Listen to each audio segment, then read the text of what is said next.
사절 신약성경 202쪽입니다.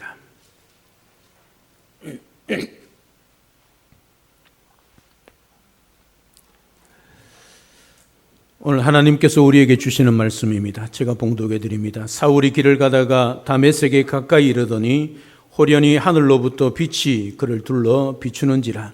땅에 엎드려져 들음에 소리가 있어 이르시되 사울아 사울아 내가 어찌하여 나를 박해하느냐 하시거늘.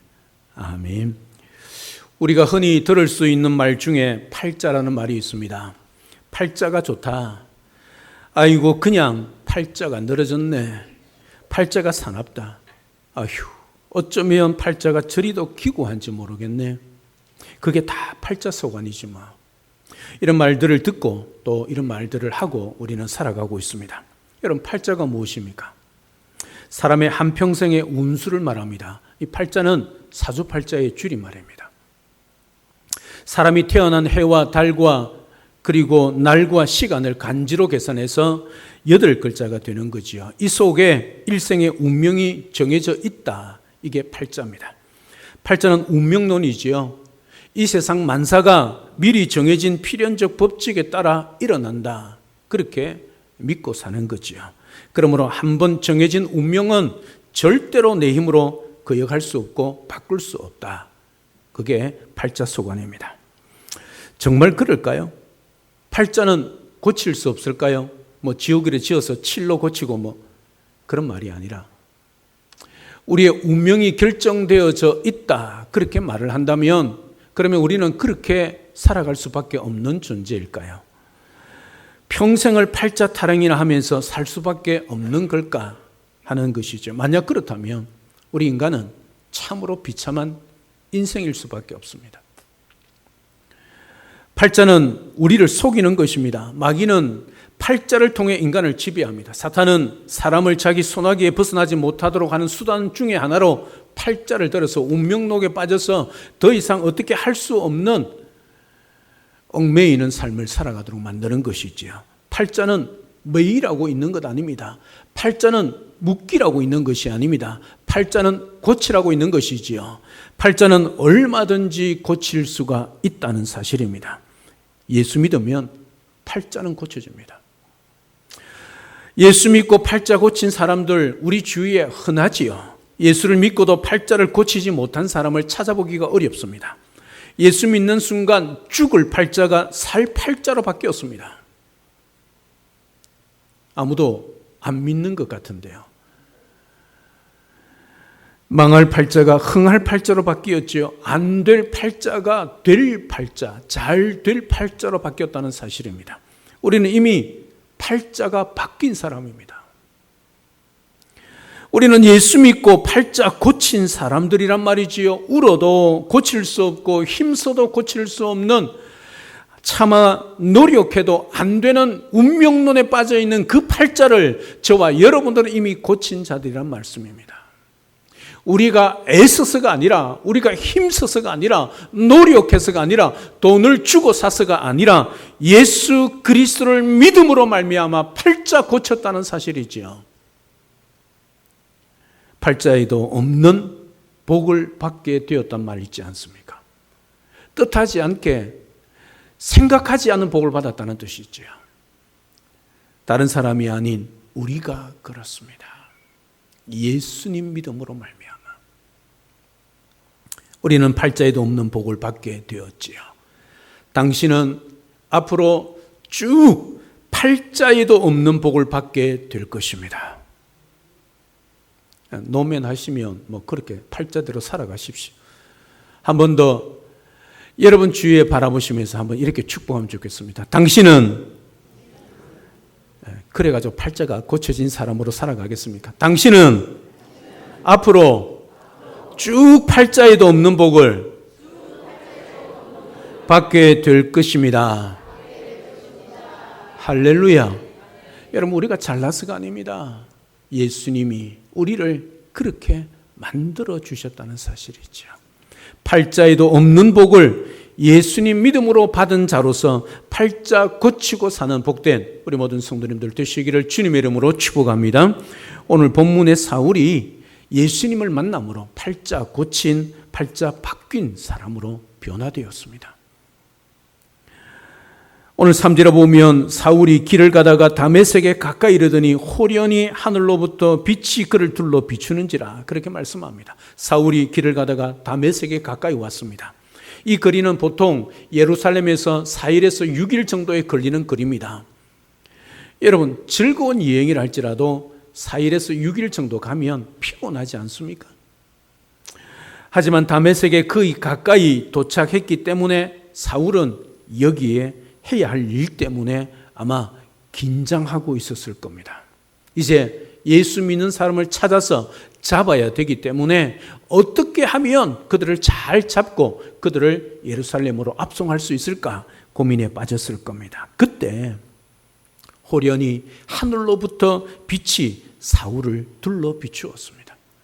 사도행전에서 사울의 회심 사건을 세 곳에서 똑같이 동일하게 기록하고 있습니다. 오늘 보면 사도행전 9장과 22장과 26장에 그렇게 기록하고 있습니다. 물론 글자 한자 틀리지 않고 똑같이 기록하고 있는 건 아니지만 전체적인 내용으로는 똑같이 기록하고 있습니다. 오늘 호련히 빛이 하늘로부터 둘렀다, 이 말을 사도행전 22장 6절에 보면 정오쯤에 그렇게 되었다, 그렇게 말합니다. 한낮에 하늘에서 빛이 비쳤다는 거죠.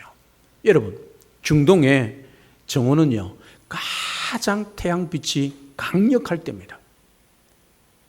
그래서 지금도 중동의 사람들은 정오 12시부터 오후 2시까지는요, 낮잠 자는 시간으로 밖에 나가지 않습니다. 그 정도로 빛이 강하다는 거죠. 그 정오에 하늘에서 빛이 비쳤다는 겁니다. 사도행전 26장 13절에 중동의 정오 태양빛보다 더 밝은 빛이 비추었다, 그렇게 말하고 있습니다. 이런 경험은 누구나 압도적인 경험이어서 사도행전 9장 8절에 보면 사울은 눈이 멀었다, 그렇게 말하고 있습니다. 얼마나 강력한 빛이었는지 눈이 멀었다는 거죠. 여러분, 선글라스 안 끼고 여러분 하늘을 향하여 태양을 한번 유심히 본 적 있으십니까? 태양을 보는 순간 여러분 어떻게 해요? 고개를 돌릴 수밖에 없습니다. 왜요? 태양을 딱 한 보는 순간에 다른 사람 보이면 잘 안 보입니다. 그런데 그 태양보다, 정오의 태양보다 더 강력한 빛이 사울에게 비추었다는 거죠. 분명히 사울을 비추고 있었지만 그 빛은 다른 사람들은 볼 수 없는 빛이었습니다. 누구만 봤다고요? 사울만 보았다는 거죠. 여러분, 신기하지 않습니까? 정오의 태양보다 더 강력한 빛이 사울에게 비쳤는데 주위 사람들은 보지 못했다. 단지 소리만 들었다. 그렇게 7절에 보면 이야기하고 있는 것을 보게 되어집니다. 하나님은 이처럼 사울을 무리 중에서 사울 개인을 만나 주셨다는 증거로 그렇게 보여주고 있습니다. 우리 주님은 한 사람 한 사람을 개인적으로 만나 주시고 부르신다는 사실이지요. 그 많은 무리들 중에 사울 한 사람에게 집중하고 있다는 것을 말씀하고 있는 거지요. 아마 그 자리에는 제법 많은 사람들이 함께 다메섹으로 가고 있었을 겁니다. 왜요? 다메섹에 가서 그 많은 예수 믿는 사람을 잡아서 예루살렘으로 압송해 가야 하기 때문에 한두 사람이 아니었을 겁니다. 아마 사울과 같은 그런 열정을 가진 유대교 진짜 열심인 자들이 거기에 많이 함께 따라갔을 겁니다. 그런데 그 많은 사람들이 다 주님을 만난 것이 아니라 오직 한 사람, 사울만이 주님만을 만났다, 그 말이죠. 이처럼 많은 사람이 동일한 장소에 함께 있다고 해서 다 주님을 만날 수 있는 것은 아닙니다. 주님이 특별히 만나 주시는 사람만이 주님을 만날 수 있습니다. 같은 찬양을 부릅니다. 같은 제목으로 기도합니다. 같은 하나님의 말씀을 듣습니다. 그럼에도 불구하고 주님을 만나는 사람이 있고 주님을 만나지 못하는 사람이 있는 이유가 바로 여기에 있다는 것이지요. 여러분, 예배 자리에 앉아 있다고 다 은혜 받는 것 아닙니다. 오늘도 우리가 간절한 마음으로 주님을 사모하고 우리의 마음문을 열어 주님이 우리를 만나 주셔야만이 은혜를 받을 수 있다는 거지요. 같은 예배 자리에서 똑같이 예배를 드린다고 다 주님을 만나는 것이 아닙니다. 특별 집회에 참여한다고 다 주님을 만나는 것 또한 아니란 사실입니다. 만남의 축복은 주님의 주권에 달려 있습니다. 주님이 마음문을 열어주시면 아무리 강팍한 사람이라도 회개하고 돌아오지만, 그냥 주님이 마음문 닫고 있도록 놓아두시면 아무리 천사 같은 사람도 회개하지 않습니다. 그래서 이것은 은혜요, 선물입니다. 우리 교회가, 우리 영동중앙교회가 이런 선물이 넘쳐나는 교회가 되기를 주님의 이름으로 축복합니다. 하나님께서 한 사람 한 사람을 강력하게 만나주시는 복된 교회, 그 교회가 우리 영동중앙교회가 되기를 주님의 이름으로 축복합니다. 오늘 본문 3절에 강조된 표현이 하나 있습니다. 그것은 호련이란 단어입니다. 이것은 갑자기 뜻밖에라는 뜻이죠. 하나님의 역사는 이처럼 뜻밖에 일어나는 경우가 많습니다. 우리가 기대하지 않은 시간에, 우리가 기대하지 않았던, 예상치 못했던 장소에서 하나님의 놀라운 역사가 일어나는 경우가 많지요. 우리가 아무리 저 사람을 전도하려고 노력해도 안 되던 것이 어느 날 갑자기 그 사람이 주님 앞에 마음을 열고 돌아오는 것을 보게 되어지지 않습니까? 우리 주님의 역사입니다. 이런 만남은 저항할 수 없는 만남입니다. 아무리 고집이 세고 아무리 완악한 사람일지라도 주님이 만나주시면 그 사람 주님 앞에 굴복할 수밖에 없다는 것이지요. 우리 주님이 갑자기 임하시면 아무리 완악한 사람도 변화되게 되어 있습니다. 아무리 반항하고 저항하던 사람도 회개하고 새 사람이 될 수밖에 없는 것입니다. 바로 이것이 저항할 수 없는 주님의 크신 은혜입니다. 이 은혜가 누구든지 그 사람에게 임하면 그 사람은 주님 앞에 꼬꾸라질 수밖에 없고 주님 앞에 나올 수밖에 없다는 사실이지요. 저와 여러분들이 그래하지 않았습니까? 사도 바울이 주님을 만난 경험은 이처럼 자기가 만나려고 했던 만남이 아니라 주님이 먼저 찾아오셔서 시작한 만남이었습니다. 평소에 잘 준비해서 만난 것이 아니라 뜻밖의 장소에서 갑자기 만난, 정할 수 없는, 그냥 엎드릴 수밖에 없고 굴복할 수밖에 없는 만남이었습니다. 예수 믿고 잘 되는 것이 축복이 아니라 바로 이런 만남을 경험하는 것이 참된 축복이지요.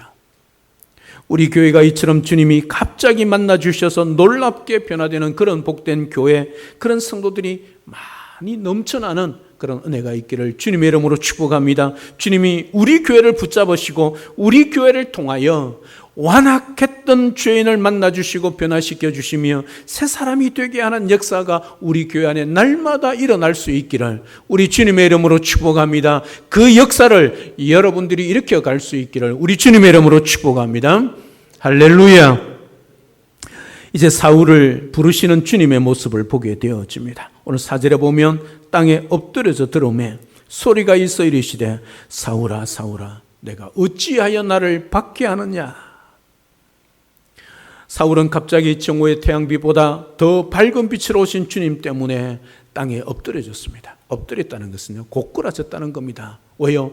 자기 의지와는 상관없었던 거죠. 그냥 고꾸라진 겁니다.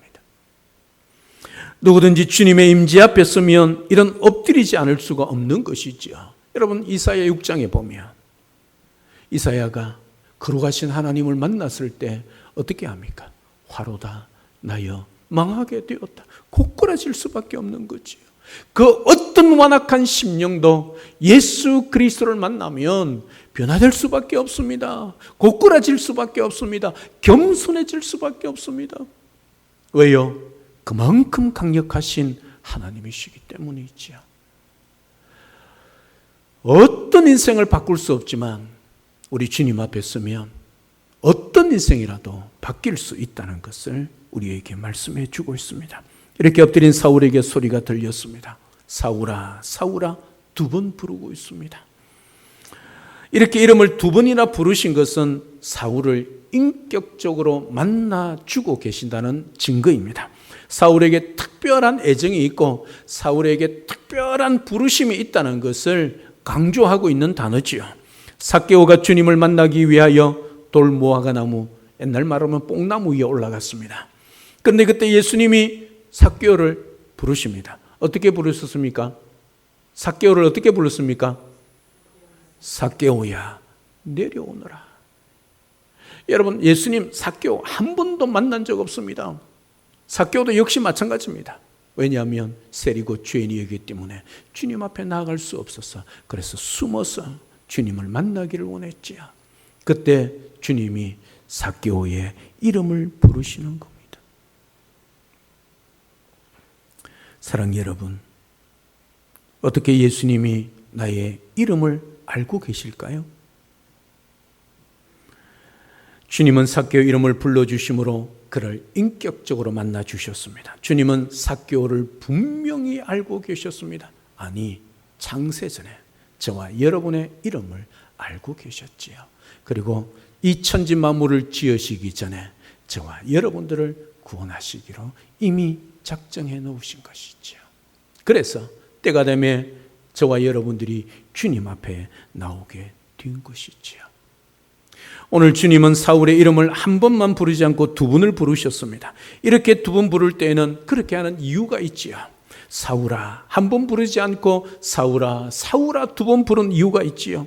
그 사람이 듣지 않으면 안 될 때 이렇게 하는 것이지요. 내가 지금 너를 부르고 있다는 것을 너는 반드시 알아야 한다.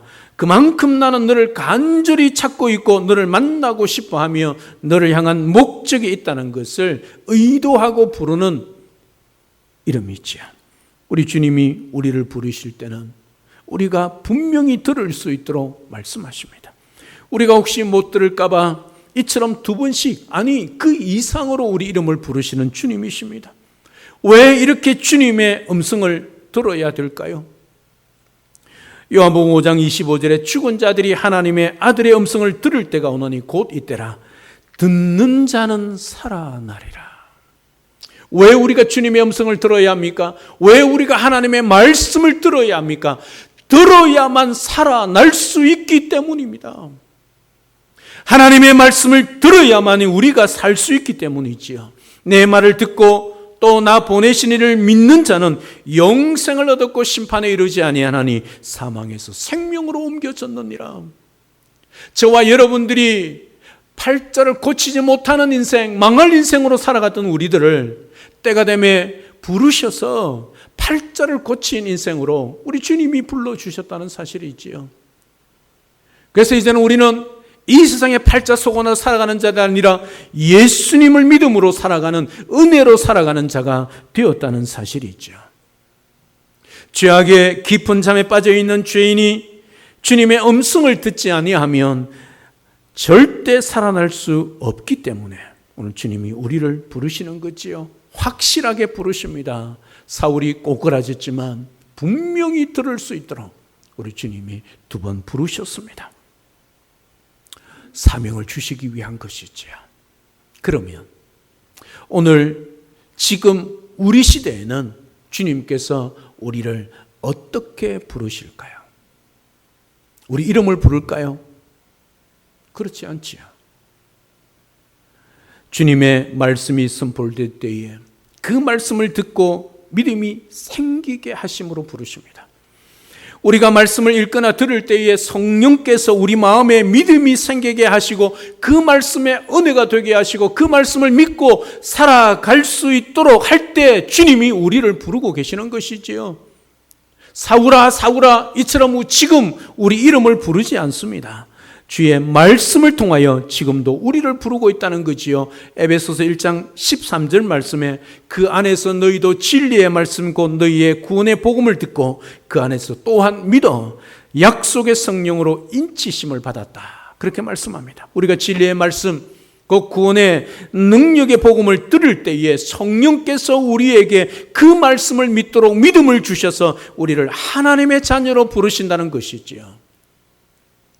저와 여러분들은 다 예수 그리스도의 부름으로 그 부르심의 음성을 듣고 이 자리에 나와서 그 주님을 믿음으로 살아가는 자들이 되었다는 사실이죠.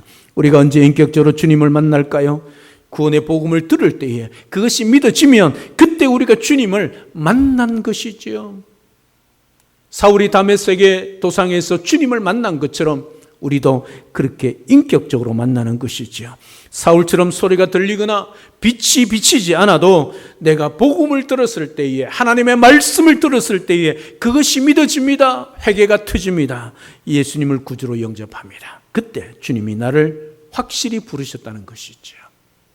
여러분, 그런 부르심에 확신이 있으십니까? 이 자리에 앉아 있다고 천국 가는 거 아닙니다. 그 부르심에 확신이 있어야 우리는 천국 갑니다. 성경 찬송 끼고 예배 시간에 찬양하고 기도하고 말씀 듣는다고 다 천국 가는 거 아닙니다. 목사라고 다 천국 가는 거 아닙니다. 이 주님의 부르시는 음성을 말씀을 통하여, 복음을 통하여 듣고 확실히 믿은 자만이 천국 갈 수 있습니다. 여러분들은 이 주님의 음성을 말씀을 통하여, 복음을 통하여 들으셨습니까? 듣지 못하고 혹시 이 자리에 앉아 있지는 않으십니까? 여러분 자신을 스스로 돌아보십시오. 이제는 내가 구원받은 사람인지 아닌지 더 이상 헷갈릴 필요가 없는 자가 저와 여러분 아닙니까? 내가 복음을 들었을 때 그것이 믿어졌습니다. 받아들여졌습니다. 예수님을 나의 구주로 고백하고 영접했다면 주님이 나를 부르셨다는 사실이지요.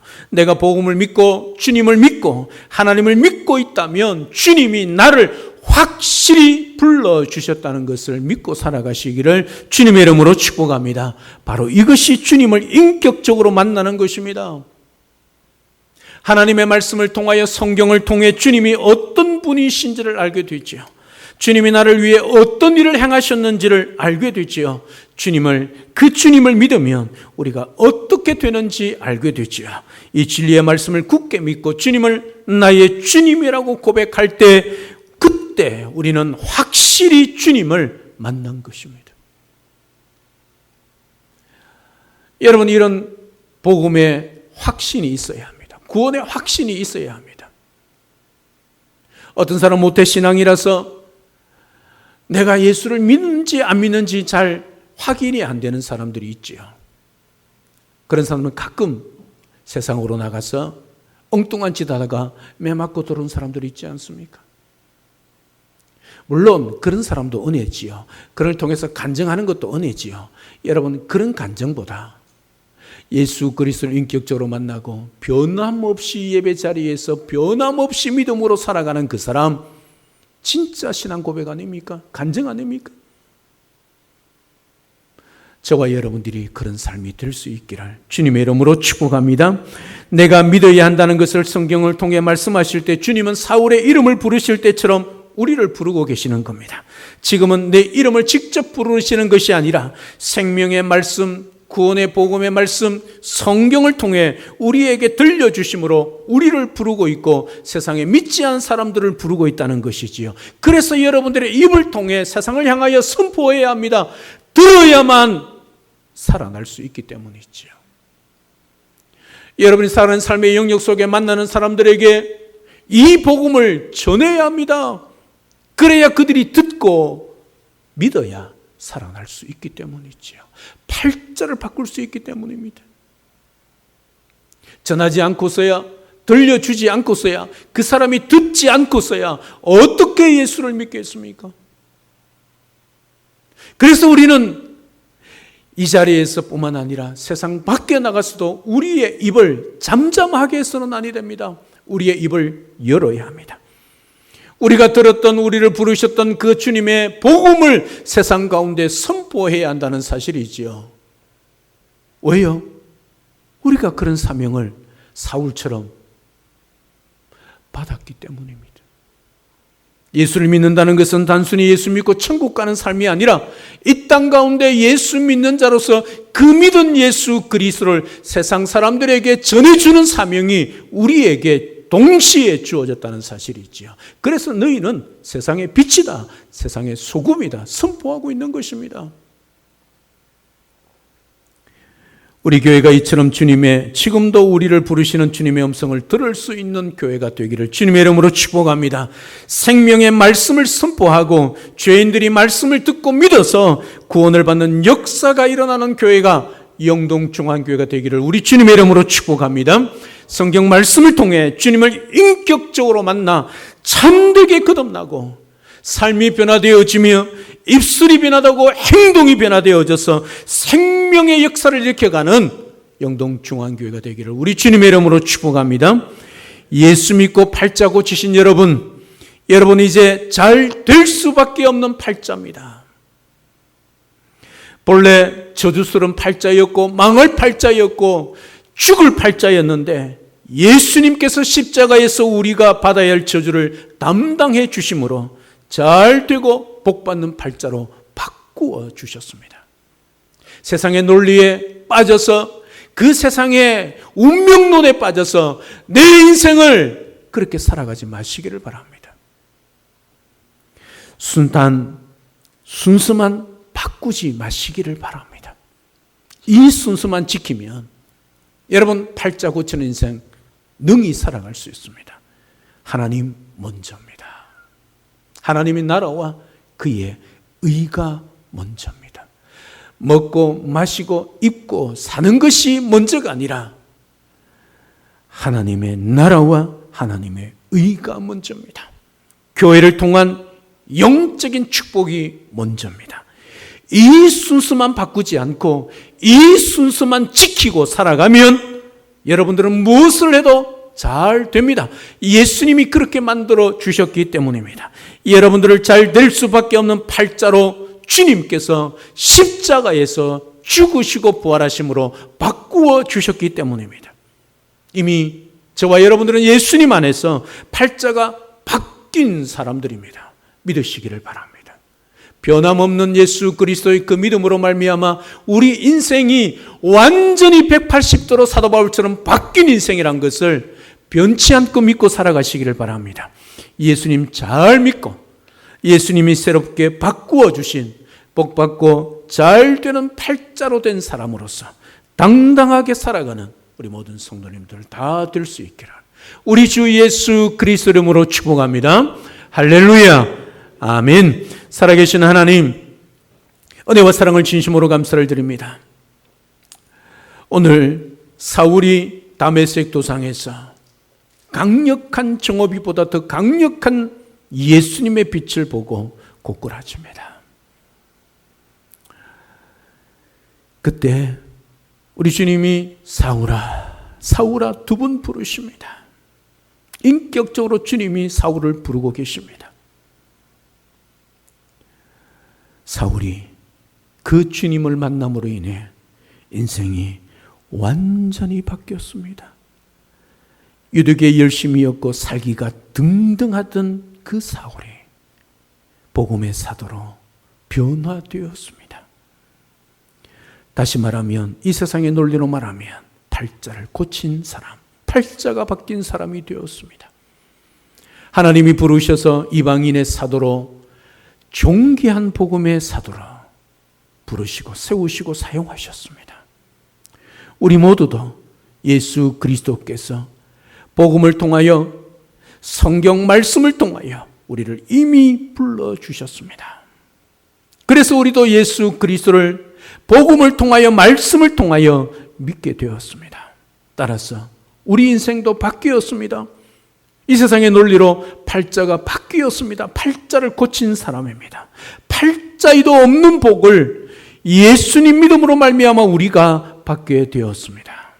이제 그 예수님을 우리가 믿고 살아가는 자로서 세상의 빛과 소금으로서 세상에 나가여 향하여 우리 입을 열어 이 예수 그리스도를 선포케 하옵소서. 외치게 하여 주옵소서. 그래서 팔자를 고치지 못한 사람, 팔자의 운명록에 빠져 살아가는 죽어가는 사람들을 향하여 주의 복음을 증거하여 그들도 듣고 예수 그리스도 앞에 나오고 그 부르심에 응답하여 영접하고 예수를 믿어 팔자 고치는 인생으로 바꾸어가는 우리 모두가 되게 도와주시옵소서.